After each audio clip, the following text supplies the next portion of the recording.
ঋতু অনুযায়ী পৌষ এবং মাঘ এই ২ মাস শীতকাল। এখন ভর শীতকাল চলছে। পৌষ মাস শুরু হতেই রাজ্যে শীতের দাপট বাড়ছে।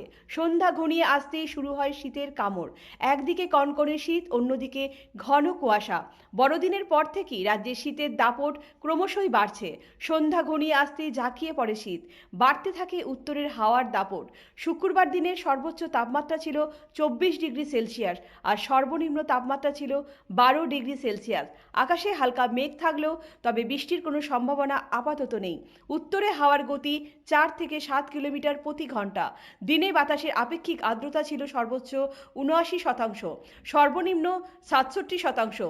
তবে দিনের পর দিন সর্বোচ্চ ও সর্বনিম্ন তাপমাত্রার মধ্যে পার্থক্য অনেকটাই কমে আসছে। সন্ধ্যায় দমকা হাওয়া বইতে পারে 18 কিলোমিটার প্রতি ঘন্টায়। রাতে দমকা হাওয়ার গতি আরও বাড়বে। আকাশে হালকা মেঘ রয়েছে। দিনে আবছা রোদ প্রত্যক্ষ করা যায়। রাতে ঘন কুয়াশা থাকবে আকাশে।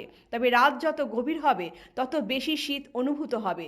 দিনে শীতের অনুভূতি কিছুটা কম হলেও গভীর রাতে শীত বেশি অনুভূত হচ্ছে। শনিবার দিনে সর্বোচ্চ তাপমাত্রা থাকতে পারে 24 ডিগ্রি সেলসিয়াস ও সর্বনিম্ন তাপমাত্রা থাকবে 13 ডিগ্রি সেলসিয়াস। আকাশে কিছুটা মেঘ থাকলেও রাতের আকাশ পরিষ্কার থাকবে। এদিকে আবহাওয়া দপ্তরের পূর্বাভাসে জানিয়েছে, জানুয়ারি মাসের প্রথম দিকে রাজ্যের শীতের দাপট বাড়বে। সেই মতো রাতে শীতের দাপট কিছুটা হলেও বৃদ্ধি পেয়েছে। দপ্তর জানিয়েছে, সর্বনিম্ন তাপমাত্রা 11 থেকে 13 ডিগ্রি সেলসিয়াসের ঘরে থাকবে। সব মিলিয়ে শীতের মরশুম রাজ্যের মানুষের কাছে উপভোগ্য হয়ে উঠেছে। ব্যুরো রিপোর্ট, পজিটিভ বার্তা।